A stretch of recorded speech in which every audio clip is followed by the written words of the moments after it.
हे पहा, श्रावणी तिसरा शुक्रवार आहे आणि ज्योतीची पूजा केलेली आहे.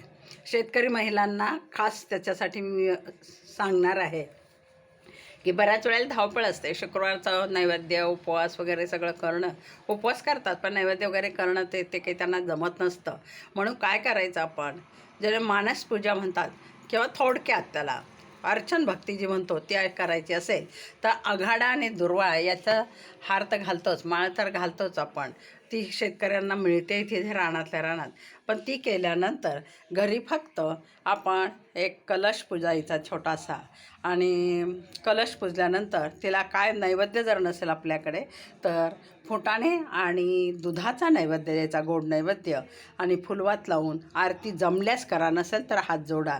अशा प्रकारे शुक्रवारची ही पूजा केली ना तरीही आपल्या मुलांना आरोग्य, सौख्य, घरातल्या सर्वांना सुख, समाधान, शांती मिळते, लक्ष्मी प्रसन्न होते.